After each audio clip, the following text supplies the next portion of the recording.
You know you're the office joke when your wife's colleagues refer to you as Mr. Madison. I discovered this charming nickname while delivering a forgotten invitation to my wife's corporate headquarters on a Tuesday that would forever divide my life into before and after.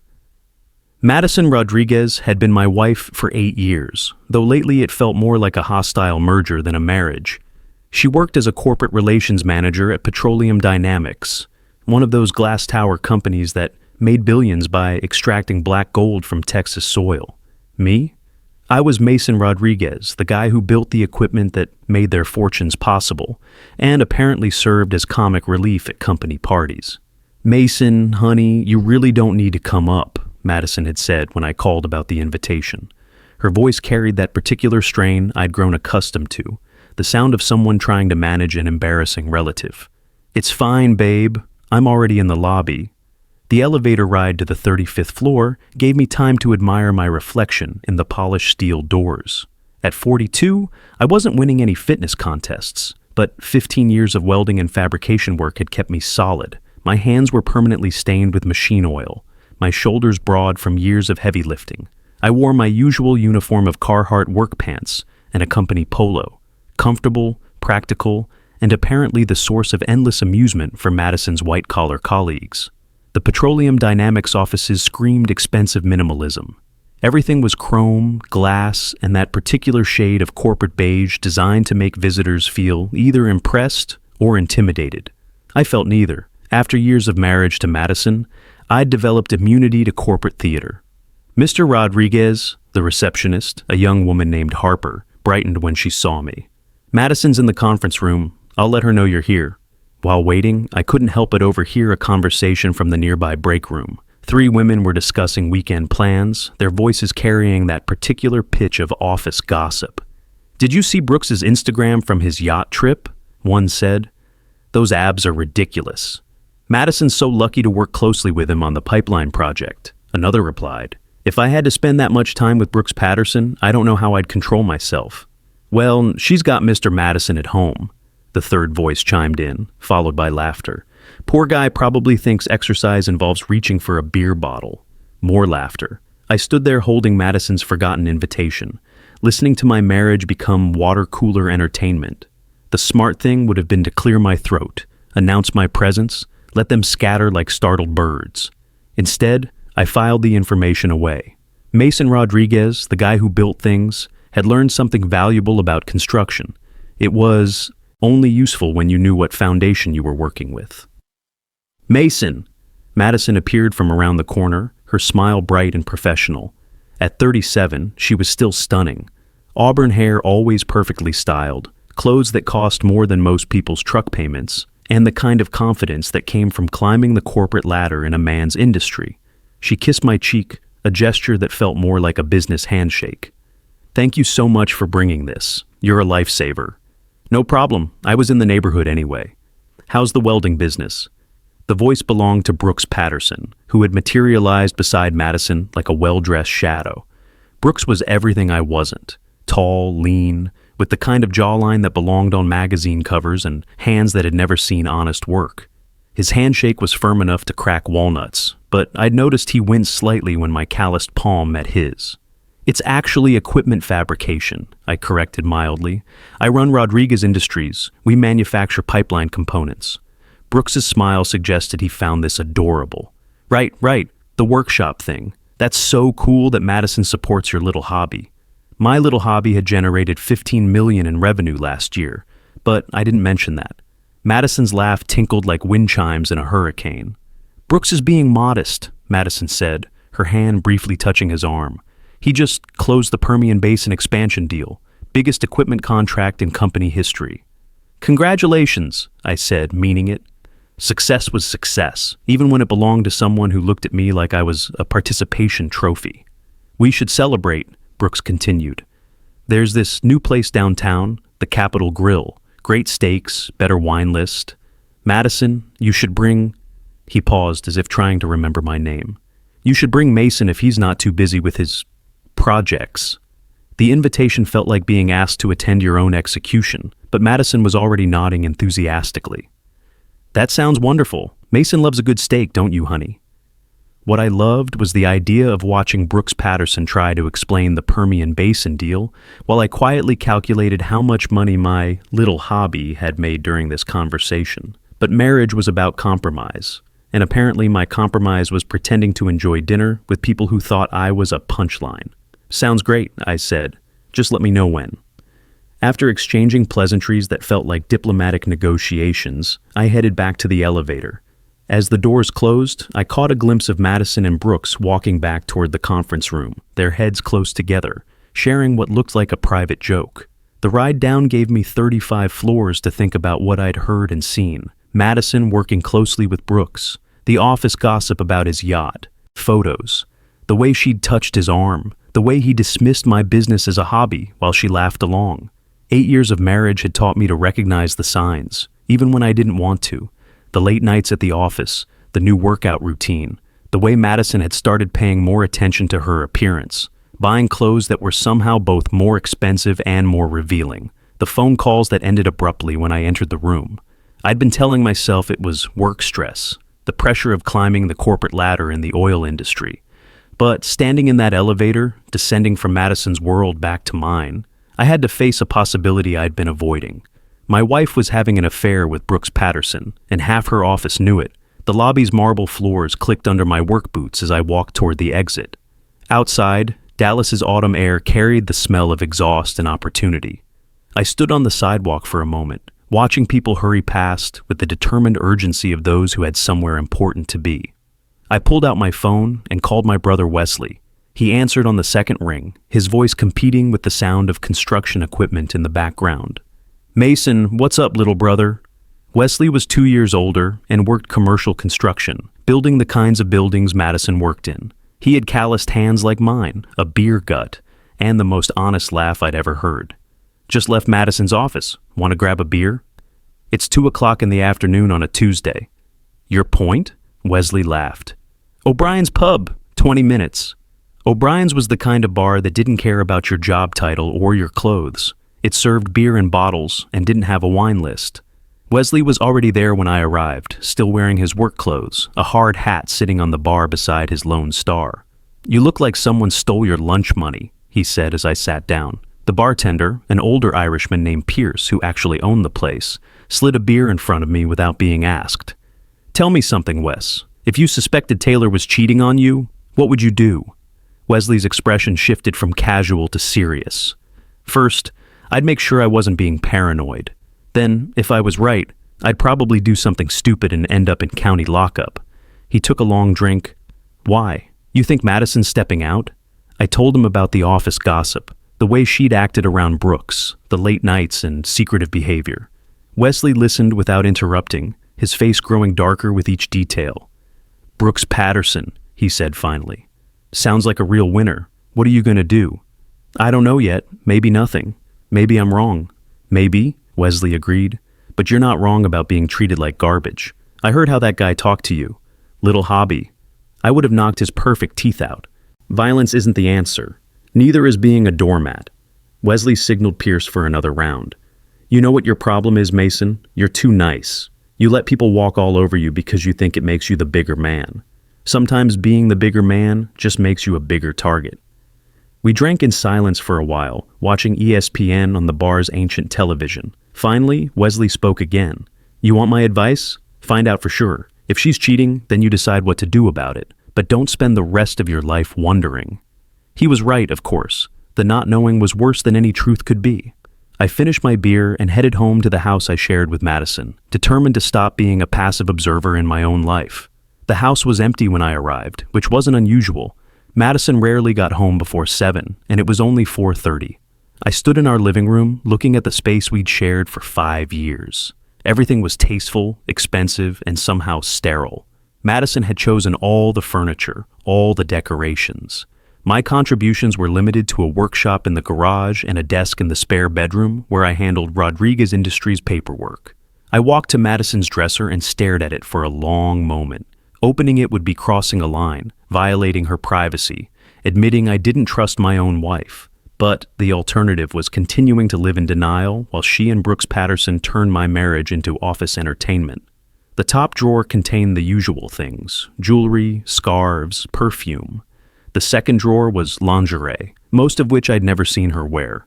The third drawer held workout clothes, and that's where I found it. A business card tucked beneath a stack of yoga pants. The Adolphus Hotel, Presidential Suite. Written on the back in handwriting I didn't recognize. Same time next week. B. My hands shook as I photographed the card and put it back exactly where I'd found it. The evidence was circumstantial, but damning. The Adolphus was Dallas's most expensive hotel.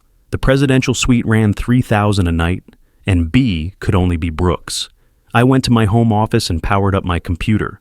If Madison wanted to play games with my life, I was going to make sure I understood the rules. What I discovered over the next hour made my stomach turn and my blood run cold. Rodriguez Industries wasn't just my little hobby. Through Rodriguez Manufacturing LLC, which owned Martinez Holdings, which in turn controlled Rodriguez and Martinez Holdings, my company was the primary supplier of custom pipeline equipment for every major oil company in Texas, including Petroleum Dynamics. The contracts I'd signed over the past 3 years represented 35% of their specialized equipment needs. The Permian Basin expansion that Brooks was so proud of. Every piece of custom welding and fabrication work was being done by my company, but here's the kicker. I'd structured the business through multiple shell companies to minimize taxes and liability. On paper, the trail led through enough corporate entities that, unless someone did serious forensic accounting, they'd never connect the blue-collar welder Madison married to the industrial contractor that kept their company running. Brooks Patterson had been bragging about closing deals with my own company. Madison had been laughing at my little hobby, while her career depended entirely on my business success. The irony was so perfect, it made my chest tight with something between rage and satisfaction. The numbers were staggering. $15 million in annual revenue, 12 full-time welders and fabricators, contracts with 17 different oil companies across Texas, Oklahoma, and New Mexico. And Madison thought I fixed pipes for a living. The Petroleum Dynamics Company dinner was scheduled for Friday night, and Madison had been unusually insistent that I attend. Given what I'd discovered, her motivation was crystal clear. She wanted to parade me around as the clueless husband, while she and Brooks enjoyed their private joke. "It's really important that you come," she said over breakfast, her voice carrying that particular tone she used when managing difficult clients. "Reagan Foster will be there, and she's been asking about you." Reagan Foster was Petroleum Dynamics CEO, a razor-sharp woman in her 50s who'd climbed to the top of the oil industry by being smarter and more ruthless than everyone around her. She'd taken Madison under her wing 2 years ago, and Madison worshipped her like a corporate goddess. "I'm sure Reagan has better things to discuss than my welding hobby," I said, testing the waters. Madison's laugh was bright and hollow. "Don't be silly. She thinks it's wonderful that I have such a supportive husband. You know how important appearances are in this business." Appearances. That's what I'd become in my own marriage, a prop in Madison's professional theater. The devoted husband who stayed home while she conquered the corporate world. The harmless blue-collar guy who posed no threat to anyone's ambitions. "Of course I'll be there," I said. "Wouldn't miss it."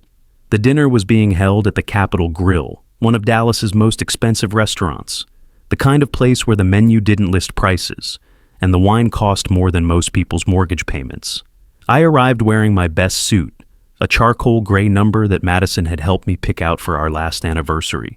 Madison was already there, holding court at a large table near the floor-to-ceiling windows that offered a spectacular view of the Dallas skyline. She wore a black dress that probably cost more than my truck payment, and her laugh carried across the restaurant like music.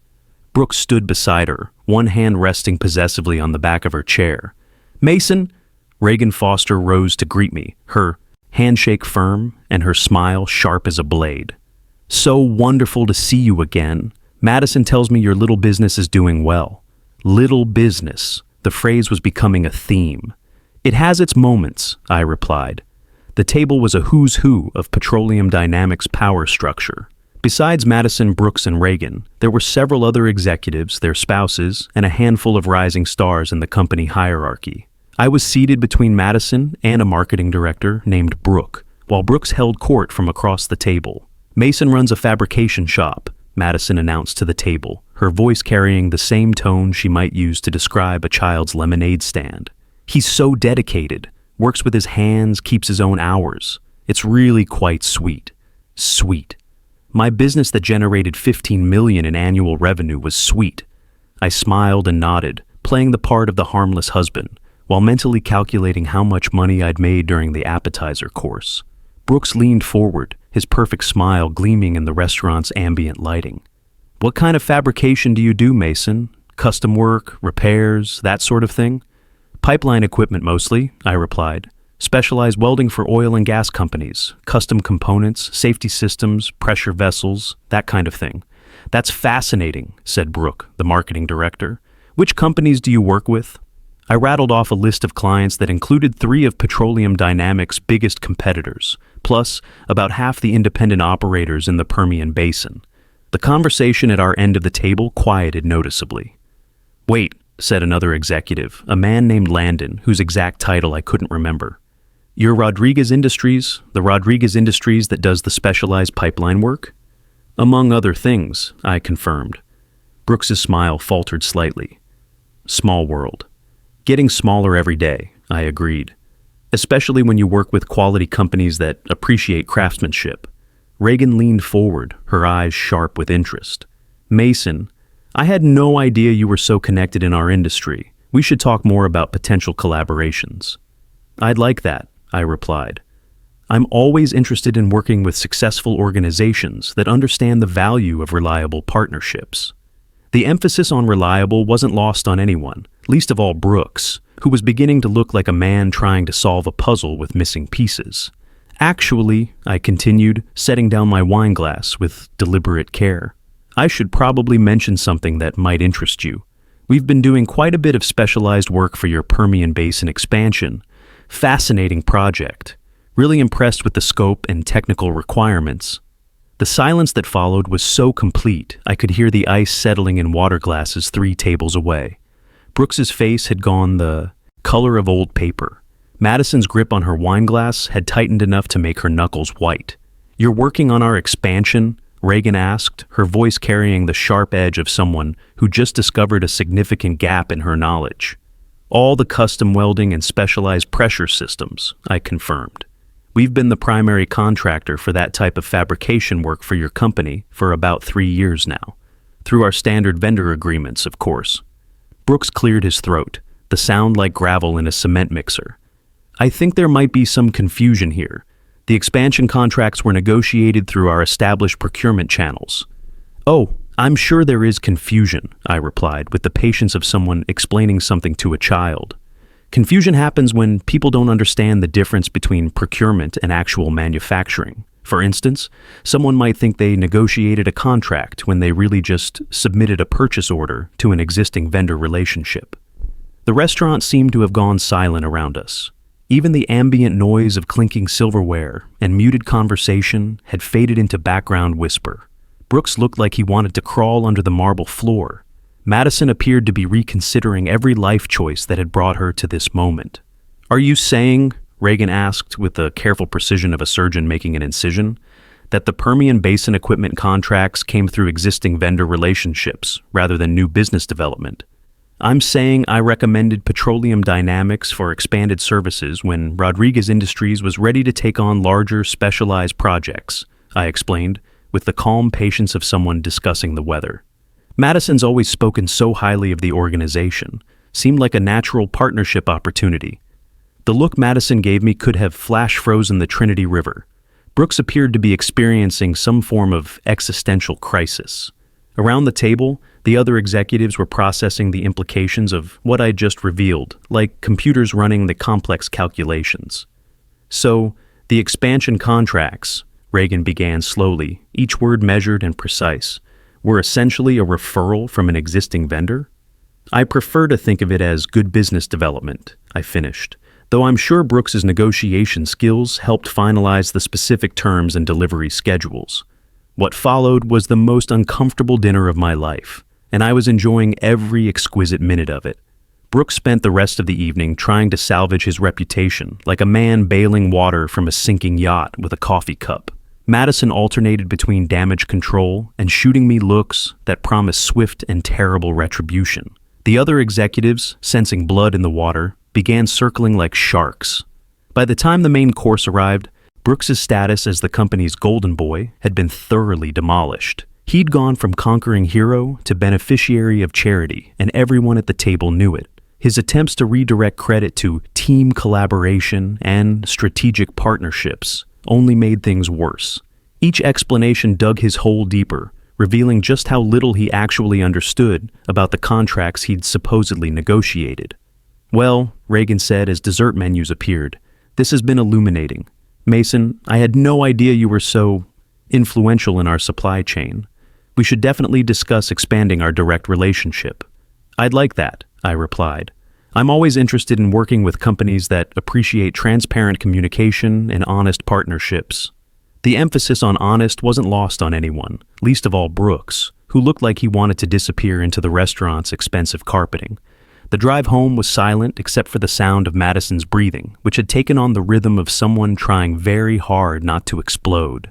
I sat in the passenger seat, watching the Dallas skyline blur past, and waited for the detonation. It came as soon as we walked through our front door. "What the hell was that?" she demanded, spinning to face me like a tornado touching down. "That was an honest conversation about business relationships." "You humiliated Brooks in front of the entire executive team. Brooks humiliated himself. I just provided some missing context." Madison's eyes blazed with the fury of someone whose carefully constructed world had just collapsed. "You sabotaged him. You made him look like a complete fool." I told the truth about my own business. If that made Brooks look foolish, maybe he should have done his homework before taking credit for other people's work. "You don't understand how this industry works," she said, her voice rising to match her anger. "Perception matters. Relationships matter. You can't just go around undermining people because you feel threatened." Threatened. The word hung in the air between us like a challenge. "Is that what you think this was about? Me feeling threatened? What else could it be? Brooks is successful, confident, everything you're not, so you had to tear him down to make yourself feel better." "Everything I'm not." The words cut deeper than Madison probably intended, or maybe exactly as deep as she'd meant them to. I looked at my wife, really looked at her, and saw a stranger wearing Madison's face. Someone who could stand in our living room and defend the man she was cheating with while calling her husband inadequate. "You're right," I said quietly. "Brooks is confident. Confident enough to take credit for deals he didn't negotiate. Confident enough to think no one would notice. That kind of confidence is truly impressive. That's not what happened, and you know it, isn't it? Tell me, Madison, what exactly did Brooks do to win those Permian Basin contracts? Give me specifics." She hesitated, and in that hesitation, I saw the truth she'd been avoiding. She didn't know. She'd been so blinded by Brooks's charm and her own attraction to him that she'd never questioned his version of events. He developed comprehensive strategies. He understood our technical requirements better than the competition. What strategies? What requirements? Which competitors? Another hesitation, longer this time. "I don't have to justify Brooks's professional success to you." "No, you don't. But you might want to justify it to Reagan and Landon and everyone else who was at that table tonight. They're going to have questions." The fight went out of Madison like air from a punctured tire. She sank onto our expensive couch, her head in her hands, the picture of elegant defeat. "You've ruined everything," she whispered. "I've revealed everything. There's a significant difference." She looked up at me with tears in her eyes that might have been genuine. "Why would you do this to me? To us?"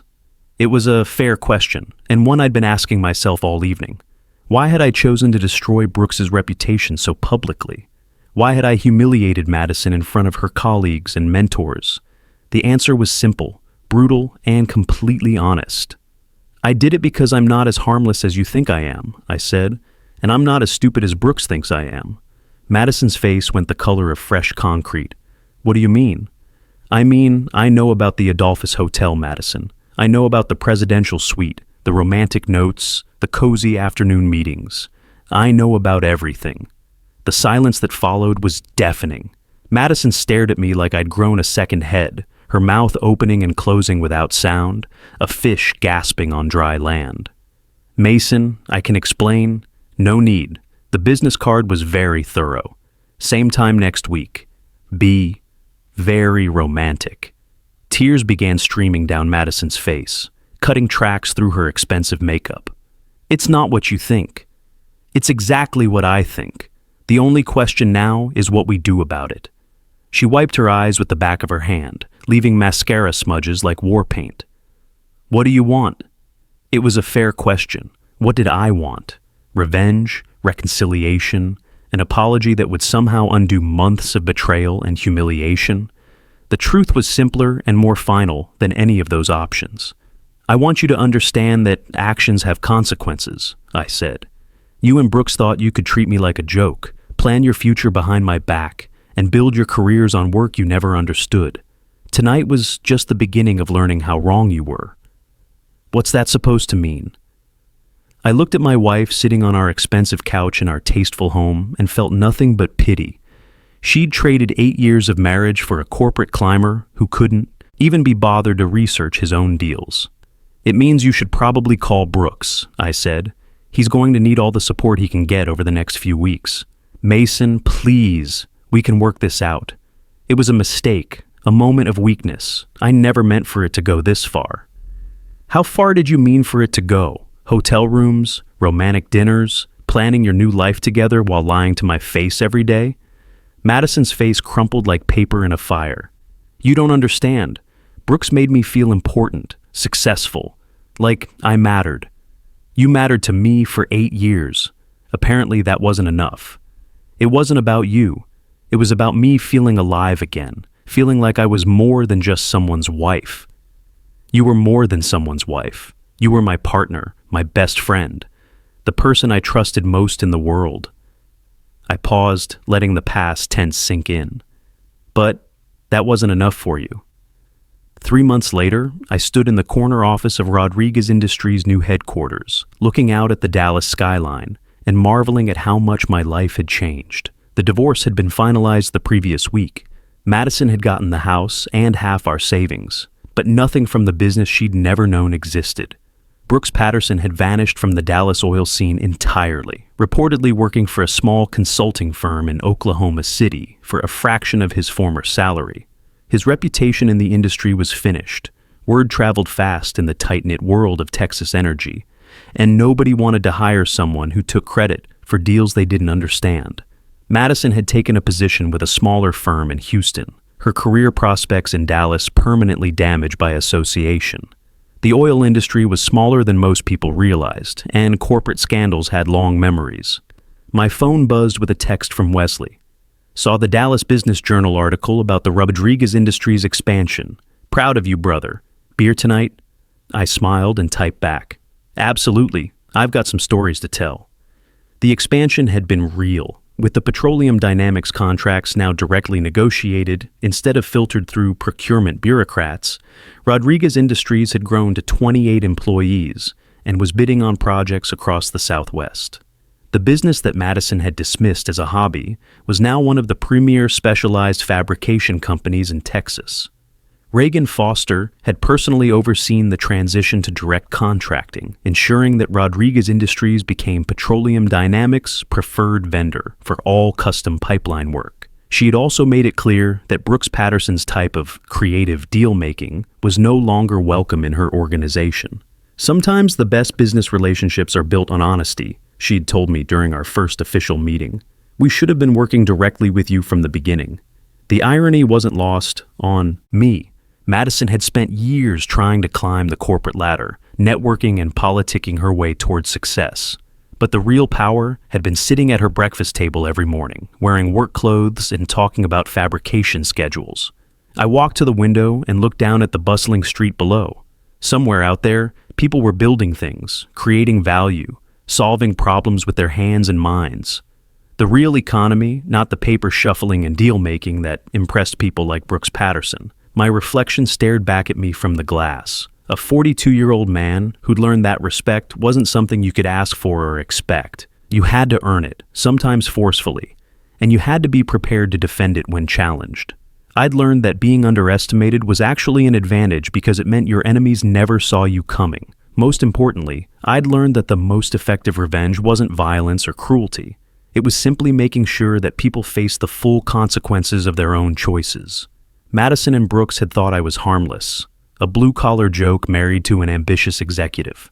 They'd learned too late that the quiet ones were often the most dangerous of all, not because they were violent or cruel, but because they had time to think, to plan, to build something real while others played corporate games. My desk phone rang, pulling me back to the present. Time to get back to work. There were contracts to review, projects to manage, and a business to run. The kind of real work that built the foundations everyone else's careers depended on. Outside my window, Dallas stretched toward the horizon, full of possibilities and new beginnings. Sometimes the biggest mistake you can make is underestimating the people who build the world you live in.